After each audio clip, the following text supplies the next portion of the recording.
In 20W16A, Mojang added a new location to the Nether. They're called Bastion Remnants and include a lot of new goodies. It's the only place in Minecraft where netherite gear naturally spawns. Because of this, exploring one should be a challenge. We're proposing 5 mobs that could make Bastion Remnants more interesting and more difficult to navigate. Like a stone monster hidden in the blackstone walls, or a fairy that brings you luck.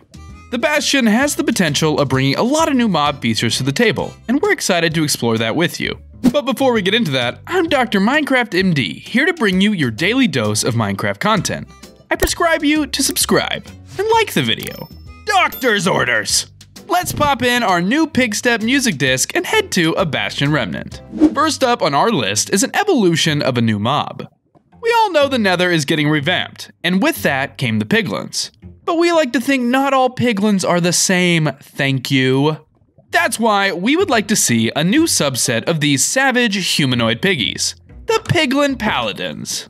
They would be larger in size than your average piglin.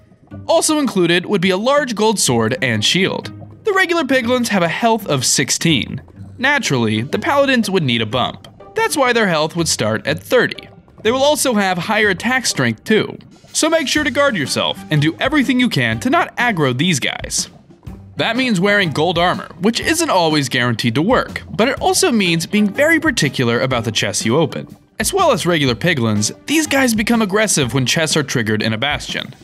They will oink similar to regular piglins, but it's more deep and grovelly. Hear that? And it's time to either fight or, if you're me, run. They will be found in the lower levels of Bastion Remnants. Keep that in mind when you go exploring. You could be turning a corner when all of a sudden, oink! That was supposed to be a paladin scaring you. Did it come off that way? Or did it just sound like an insane doctor making pig noises into a microphone in his lab? Oh, that one? Oh, okay, great. When a player defeats a Piggelin Paladin, they will receive gold armor, gold ingots, and a rare chance of getting a block of gold or even a golden apple. Most commonly though, you'll receive golden nuggets in varying amounts. Piglins can already pose a threat. I definitely don't want to mess with these guys. It feels right to have different versions of the Piglin, each with varying levels of danger. Do you agree?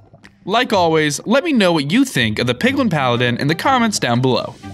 This next mob is one to be frightened of. In the halls of the Bastion, these creatures will blend into the walls. They are not impossible to detect, but difficult. Fortunately, they don't just spring out of the walls for nothing. Instead, you have to mine blocks near them. If you just so happen to break a wall within a 3-block range of a Bastion Brute, it won't be pretty.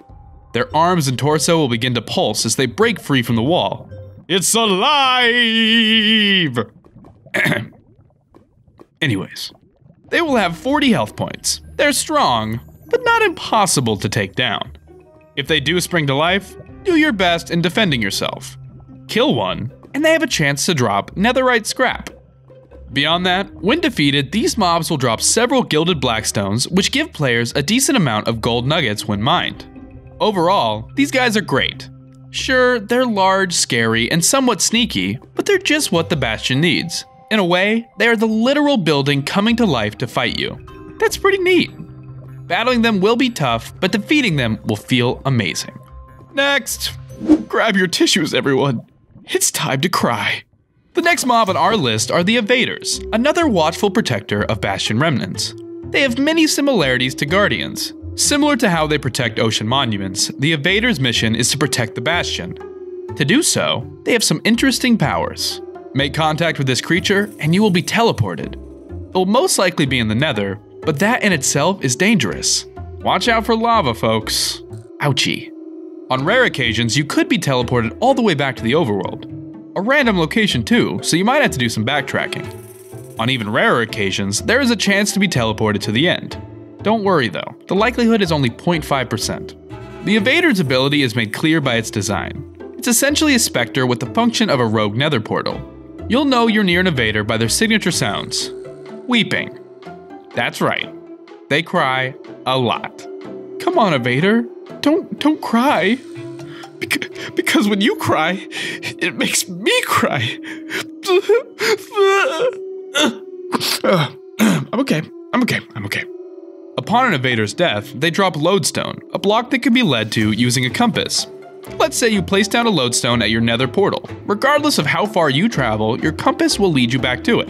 This means the compass would actually have some use in the nether. Ordinarily, lodestone requires a nether ingot to craft, so this would be a great prize for taking down an invader.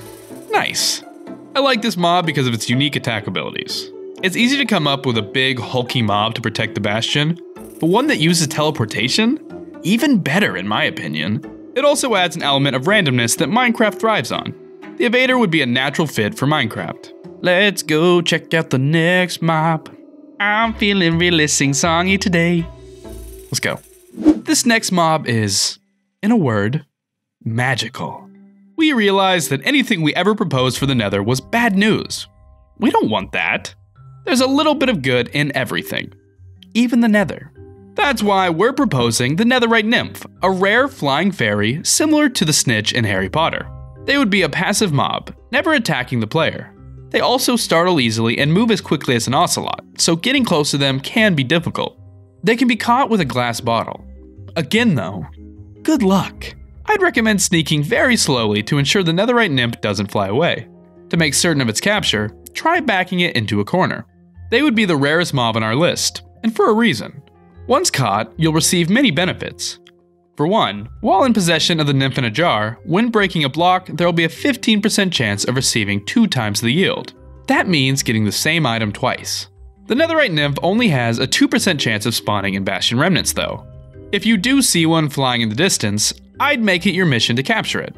Good luck will follow. I have to have this mob in game. I'll be honest guys, I hate traveling to the Nether. I do it because I have to, never because I want to. The idea that these adorable little creatures wander this place brightens my day. Maybe I'll finally build another lab down here. Or not. What are your thoughts on the Netherite Nymph? Let me know in the comments down below. This next mob was featured in our video, 7 new mobs for the 1.16 Nether update. At the time, it seemed perfect for Nether fortresses. But now, we've realized how perfect they are for bastions. I'm talking about the Gargoyle, another stone monster. It will be a neutral mob, only attacking if agitated. Thank goodness, because I don't want to fight this one. They would be perched on the outer roof of the bastion, still as stone. That's because they are literally made out of stone. When aggroed, they will come to life. They fly from their post, swooping down to strike you.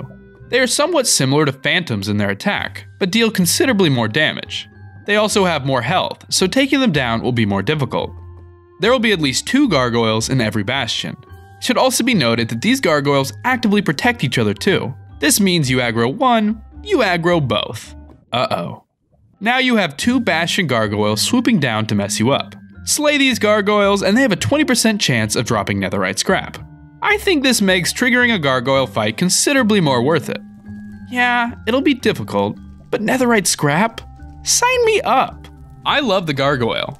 Sure, it's freaky, but complements the design of the Bastion Remnants well. These things look a lot like old, tattered castles. Adding 2 gargoyles on top just makes sense. I also think fighting them would be a lot of fun. It would be great target practice too. Would you fight the gargoyle? Get those fingers typing and let me know. Well everyone, I think I've had enough of the Nether for this one. It's possible I've covered the Nether enough for multiple lifetimes. I know it may seem like we're trying to make bastions extremely difficult, but it's for good reason. They are a rare spawn within Minecraft, and naturally should be difficult to traverse. A game without an edge loses its luster quickly. We don't want that for this game. Adding the difficulty and complexity increases its longevity. The Bastion is another great addition to the Nether. I really think Mojang has been killing it with these snapshots, and this might be my favorite yet. The Bastion Remnants seem so full of mystery. I can't wait to explore multiple of them up and down. What other secrets hide inside in them?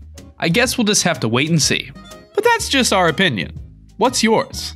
I'd love to hear your thoughts on these mobs and the Bastion in the comments down below.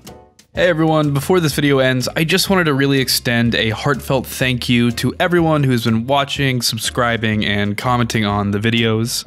This is still a really new channel, and to have the response that we've gotten so far has been really heartwarming. And seriously, from the bottom of my heart, I wanted to thank every single one of you.